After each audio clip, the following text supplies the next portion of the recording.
Hello friends, good day to all. This is Valia and I am verified educator at Unacademy. So friends, आप जानते हैं कि मैं TET category में Unacademy पे एजुकेटर हूँ. अगर आपको मेरे टेट कैटेगरी से रिलेटेड टीचिंग एलिजिबिलिटी टेस्ट से रिलेटेड कोई भी कोर्सेज देखने हैं तो आप टेट कैटेगरी में जाकर अगर वलिया सर्च करेंगे तो वहाँ पे आपको मेरी कोर्सेज मिल जाएंगे. और यहाँ पर मैंने कुछ स्पेशल क्लासेस भी ली हुई है. सीऑल पे अगर आप जाएंगे तो आपको मोस्टली टॉपिक्स की स्पेशल क्लासेस मिल जाएंगी. और मैंने कुछ फ्री लेसन्स भी बनाए हुए हैं. फ्री कोर्सेज थे मेरे जो एजुकेशन के पॉइंट ऑफ व्यू से अगर देखा जाए तो उसमें पर्सनैलिटी है, ग्रोथ एंड डेवलपमेंट है, साइकोलॉजी का बहुत सारा पार्ट कवर होता है. जैसे मैंने इंटेलिजेंस के काफी पार्ट करा रखा है, कंप्लीट करा रखा है मैंने इंटेलिजेंस फ्री लेसन्स में. तो जो मेरे फ्री लेसन्स है वो उन बच्चों के लिए बहुत हेल्पफुल होंगे जो एजुकेशन में साइकोलॉजी कवर करना चाहते हैं. फिर हम स्टार्ट करते हैं आज का लेसन. और आज का लेसन है हमारा रिसर्च एप्टीट्यूड में जो हमारी fundamental, applied and action research होती है. इसको हम पढ़ेंगे वन बाय वन डिटेल में. जो हमारी फंडामेंटल रिसर्च होती है जिसको हम बेसिक रिसर्च भी कहते हैं, और ये हमारी प्योर रिसर्च कहलाती है. क्यों कहलाती है हमारी प्योर रिसर्च? क्योंकि ये ब्रॉड लेवल पे होती है और एक एकेडमिक पॉइंट ऑफ व्यू से की जाती है. जनरली फंडामेंटल रिसर्च को हम प्योर रिसर्च भी बोलते हैं और बेसिक रिसर्च भी बोलते हैं. तो हमारी जो फंडामेंटल रिसर्च है इसका रीजन क्या है, क्यों करते हैं हम ये research? Is driven by curiosity and the desire to expand knowledge in specific research area. जब आप किसी स्पेसिफिक रिसर्च एरिया में अपनी नॉलेज को एक्सपेंड करने की जो आपकी डिजायर है कि आप किसी चीज को करके देखना चाहते हैं, आपके अंदर कुछ क्यूरियोसिटी है चीजों को जानने की, तो इस तरह की जो रिसर्च होती है एक बहुत इंपॉर्टेंस देती है कि स्पेसिफिक कंट्रीब्यूशन देती है हमारी एकेडमिक बॉडी ऑफ नॉलेज में, रिसर्च एरिया में. जो हमारी रिसर्च फंडामेंटल रिसर्च है इसको करने का मेन रीजन ये है कि आपके अंदर क्या क्यूरियोसिटी है, क्या डिजायर है अपनी नॉलेज को एक्सपेंड करने के लिए, तब आप फंडामेंटल रिसर्च करते हैं. इसकी प्रैक्टिकल इम्प्लीकेशंस नहीं होती, ये प्योर रिसर्च कहलाती है आपकी. जनरली इसमें इस स्टडी को जो हम करते हैं, research fundamental studies tends to make generalizations about the phenomena and the philosophy of this type of studies can be explained as कि नॉलेज को गैदर करना for the sake of knowledge. इसके लिए ये बात इसलिए बोली गई क्योंकि इसकी प्रैक्टिकल इंप्लीकेशन नहीं है. जनरली इसको प्योर रिसर्च बोलते हैं, फंडामेंटल रिसर्च हमारी. जैसे कि एक एग्जाम्पल ले लेते हैं. एग्जाम्पल में क्या है, study looking at how caffeine consumption impacts the brain. क्या आप इस चीज को स्टडी करना चाह रहे हैं कि जो कैफीन है इसका क्या इफेक्ट पड़ता है, क्या कंजम्पशन है इसका और किस तरह से हमारे ब्रेन पे इफेक्ट डालती है. जब हम इस तरह की कोई स्टडी करते हैं तो ये हमारी फंडामेंटल रिसर्च कहलाती है, फंडामेंटल स्टडी कहलाती है. नेक्स्ट आता है हमारा एडवांटेजेस. हमारी फंडामेंटल रिसर्च को हम क्यों करते हैं, क्या इसके एडवांटेजेस हैं? Fundamental researches are important to expand the pool of knowledge in any discipline. हम जो फंडामेंटल रिसर्च करते हैं, जो हम फंडामेंटल स्टडी करते हैं, बेसिक स्टडी, वो सिर्फ अपनी नॉलेज को एक्सपेंड करने के लिए करते हैं. हमारा जो मेन रीजन है कि नॉलेज को एक्सपेंड करने के लिए ब्रॉड लेवल पे आप फंडामेंटल रिसर्च करते हो. Findings of fundamental studies are usually in a wide range of cases and scenarios. जो हमारी fundamental studies की जो findings हैं, जो हम research करते हैं, generally cases के लिए, scenarios के लिए एक बहुत wide range में होती है. और जो इसका disadvantage है वो ये है कि जो fundamental research है इसकी practical implication नहीं है. ये practically apply नहीं की जाती fundamental research, इसीलिए इसको pure research और basic research बोला जाता है. नेक्स्ट आती है हमारी अप्लाइड रिसर्च. अप्लाइड रिसर्च बहुत इंपॉर्टेंट रिसर्च है. क्वेश्चंस आपके हर साल आते हैं नेट में. अप्लाइड रिसर्च से रिलेटेड भी, फंडामेंटल रिसर्च से रिलेटेड भी ज्यादातर मैच द फॉलोइंग में आते हैं. तो अगर आपको इनके बेसिक पॉइंट्स पता होंगे तो आपके लिए क्वेश्चन को सॉल्व करना आसान हो जाएगा. अप्लाइड रिसर्च एक मेथड है, एक मेथोडोलॉजी है used to solve a specific practical problem. ये स्पेशली कराई ही इसकी जो प्रैक्टिकल इंपॉर्टेंस है वो बहुत ज्यादा है. अगर कोई भी क्वेश्चन आपसे पूछ लिया जाए कि प्रैक्टिकली इंपॉर्टेंट रिसर्च कौन सी है, तो आपकी अप्लाइड रिसर्च है. क्योंकि इसका मेन रीजन ये है कि जो हमारी अप्लाइड रिसर्च होती है वो अप्लाई की जाती है कि आप कैसे प्रैक्टिकल प्रॉब्लम्स, आपको जो भी प्रॉब्लम्स आ रही है उन्हें प्रैक्टिकली करके आप कैसे सॉल्व कर सकते हैं. ये एक मेथड होता है. Applied research is a methodology की use to solve a specific practical problem of an individual या फिर किसी ग्रुप की किसी भी स्पेसिफिक प्रैक्टिकल प्रॉब्लम को सॉल्व करना आपकी अप्लाइड रिसर्च कहलाती है. Examines a specific set of circumstances and its ultimate goal is relating the results to a particular situation. कि किसी भी पर्टिकुलर सिचुएशन को लेके, आप रिजल्ट्स को लेके एक अल्टीमेट गोल है कि किस तरह से आप अप्लाइड रिसर्च को कर पा रहे हैं. Applied research uses the directly जो आप अप्लाइड रिसर्च में जो डाटा लेते हैं, जिस बेसिस पे आप अप्लाइड रिसर्च करते हैं, वो डाटा जो होता है directly into real world applications, मतलब उसे डायरेक्टली अप्लाई किया जाता है. प्रैक्टिकल प्रॉब्लम्स के लिए ही ये यूज की जाती है. रियल वर्ल्ड एप्लीकेशंस में इसको यूज किया जाता है अप्लाइड रिसर्च को.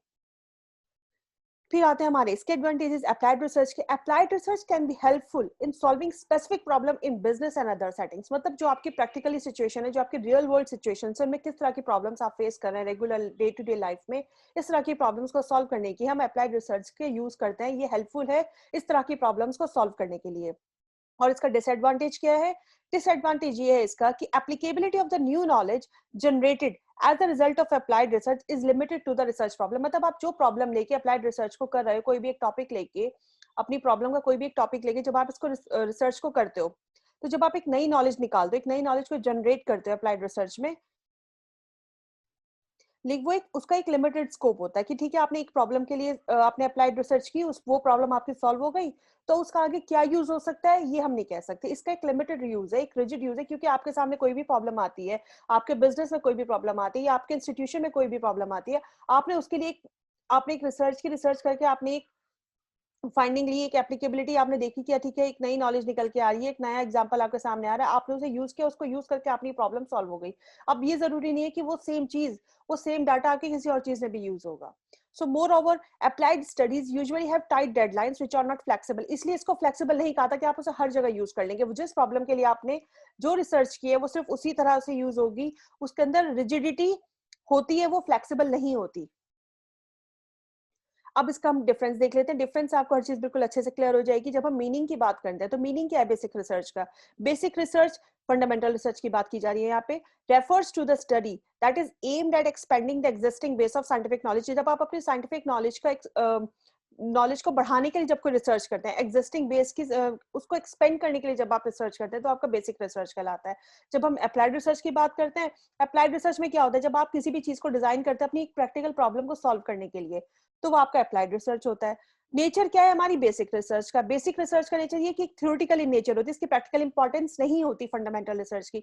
लेकिन जो हमारी अप्लाइड रिसर्च है वो प्रैक्टिकल प्रॉब्लम्स को ही सॉल्व करने के लिए हम करते हैं, वो प्रैक्टिकल इन नेचर होती है। रियल वर्ल्ड एप्लीकेशन को सॉल्व करने के लिए हम अप्लाइड रिसर्च का यूज करते हैं। फंडामेंटल रिसर्च हमारी यूनिवर्सल होती है, और जो हमारे अप्लाइड रिसर्च है वो बहुत ज्यादा फ्लेक्सिबल नहीं होती, एक रिजिड होती है, एक लिमिटेड होती है। ये कंसर्न किससे करती है हमारी basic research? Developing scientific knowledge and predictions, कि आप कैसे साइंटिफिक नॉलेज को डेवलप कर रहे हैं, कैसे आप प्रेडिक्शंस को लगा पा रहे हैं। जो हमारी अप्लाइड रिसर्च है वो डेवलप करती है टेक्नोलॉजी और टेक्निक्स, जो आपकी रियल वर्ल्ड एप्लीकेशन, आप कैसे कहाँ क्या प्रॉब्लम आ रही है, जो भी आपकी प्रॉब्लम आ रही है आप इन को डेवलप करेंगे इस तरह की सिचुएशंस को देखते हुए। हमारा गोल क्या होता है? To add some knowledge to the existing one, कि फंडामेंटल रिसर्च को, क्योंकि नॉलेज को एक्सपेंड करने के लिए आप इसको यूज कर रहे हैं, तो जिसका मेन एम होता है वो ये होता है अपनी नॉलेज को आप अपनी नॉलेज में किसी एक नई नॉलेज को ऐड करते हो जो आपके ऑलरेडी एग्जिस्टिंग वन है। और इसमें क्या होता है कि आप किसी प्रॉब्लम को सॉल्व करने के लिए, to find out solution from the problem at hand, आप किसी प्रॉब्लम को सॉल्व करने के लिए अप्लाइड रिसर्च का यूज करते हैं। नेक्स्ट आता है हमारा एक्शन रिसर्च, जो कि बहुत ज्यादा इंपॉर्टेंट है। इस पे हर साल क्वेश्चन आता है। इसकी एक साइक्लिक नेचर है, एक साइक्लिक प्रोसेस है जिसके ऊपर हर साल क्वेश्चन आएगा। अब आगे हम पढ़ेंगे इसको डिटेल में। ये जो रिसर्चेस के टाइप्स मैं आपको करा रही हूँ बहुत ज्यादा इंपॉर्टेंट है आपकी नेट के एग्जाम के पॉइंट ऑफ व्यू से। इट इज फोकस्ड ऑन, इसका बहुत इंपॉर्टेंट पार्ट है इमीडिएट एप्लीकेशन। अगर आपके स्कूल में कोई भी प्रॉब्लम आ जाती है, ये बिल्कुल एक इमीडिएट एक्शन रिसर्च तब की जाती है जब आपके सामने कोई ऐसी प्रॉब्लम आ जाए जिसे आप फौरन सॉल्व कर सकते हैं।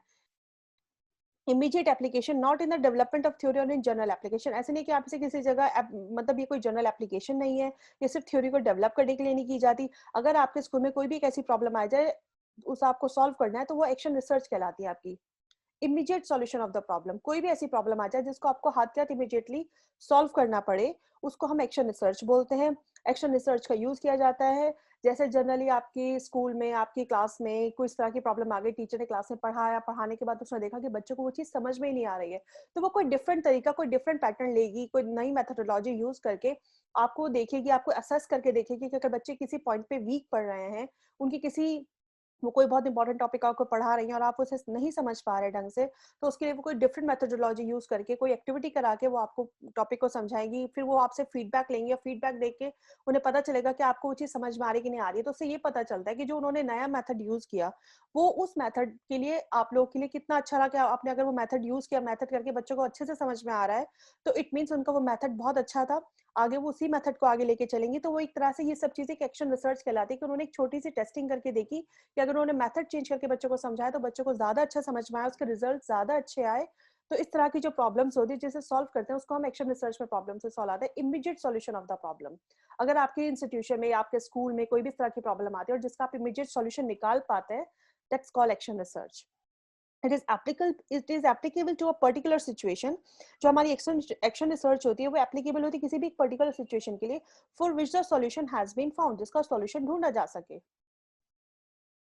इसके क्या कैरेक्टरिस्टिक्स हैं? इसके कैरेक्टरिस्टिक्स क्या है? ये एक सिचुएशन होती है कि आप किस सिचुएशन में एक्शन रिसर्च को यूज कर रहे हो। सिचुएशन टू सिचुएशन डिफरेंट होती है। एक रिफ्लेक्टिव इंक्वायरी होती है। एक it is based on scientific approach. आप साइंटिफिक अप्रोच लेके चलते हैं इसके अंदर। एक साइंटिफिक वे होता है कि आपके साथ अपनी प्रॉब्लम को सॉल्व कर रहे हैं।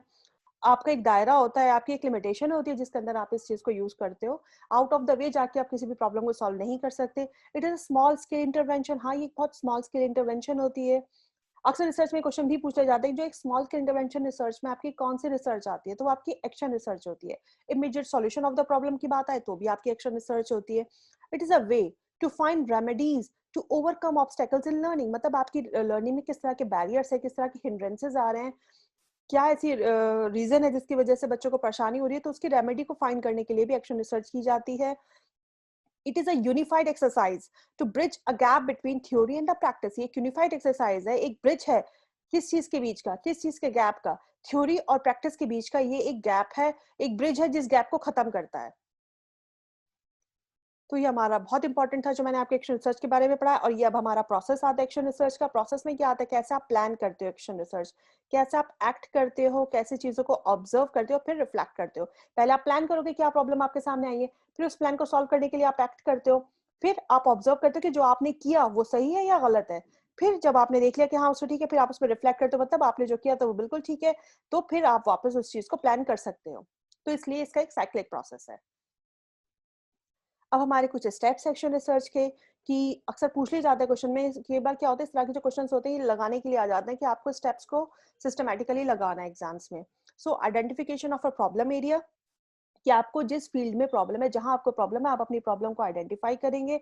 फिर जब आपको पता चल गया कि आपकी क्या प्रॉब्लम है, फिर आप उस प्रॉब्लम को सॉल्व करने के लिए क्या चीज को कलेक्ट करते हैं, कैसे अपने ऑर्गेनाइज करते हैं अपना डाटा अपनी प्रॉब्लम को सॉल्व करने के लिए। फिर जब आपने सब डाटा को ऑर्गेनाइज कर लिया है, कलेक्ट कर लिया है, फिर आप उसको इंटरप्रिटेट करके देखते हैं कि जो आपने किया है वो सही है कि नहीं है।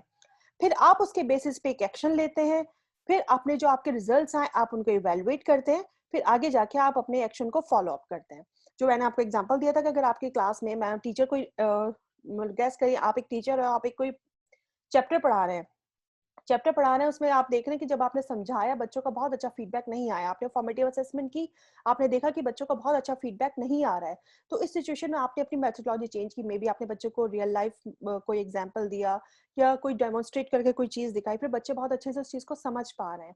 फिर आपने देखा कि अच्छा जब आपने एक्टिविटी के थ्रू कराया या कोई चीज डेमोन्स्ट्रेट करके बच्चों को समझाई, तो वो चीज बच्चे बहुत अच्छे से समझ पा रहे हैं, तो फिर आप क्या करेंगे, फिर आप देखेंगे कि अच्छा ये वाला तरीका ज्यादा अच्छा है। आपने जो रिजल्ट्स निकाले उसमें ये देखा कि बच्चों को बहुत अच्छा समझ में आ रहा है, तो फिर आप उसी चीज को आगे फॉलो अप करके चलेंगे। फिर आप कोई भी नया चैप्टर समझाएंगे बच्चों को, तो आप उनको डेमोन्स्ट्रेट करके या मे बी एक्टिविटीज के थ्रू आप उनको समझाएंगे ताकि बच्चों का रिजल्ट्स अच्छे आए, बच्चे चीजों को अच्छे से अंडरस्टैंड कर पाए। सो फ्रेंड्स, ये था हमारा आज का लेसन एंड आई विश कि ये लेसन आपको अच्छे से पसंद आए, समझ में आए। तो प्लीज आप मेरी वीडियो को लाइक और सब्सक्राइब जरूर करिएगा। So thank you friends for your attention. और वीडियो को देखने का प्लीज उसको लाइक जरूर करिएगा और मुझे कमेंट सेक्शन में बताइएगा कि आपको कैसी लगी वीडियो, और जिस तरह के आप क्वेश्चंस और चाहते हो आप मुझे कमेंट सेक्शन पे लिख के दे सकते हैं। मैं आगे इस तरह की वीडियोस और बना सकती हूँ फिर आपके लिए। So thank you friends, stay blessed and enjoy learning.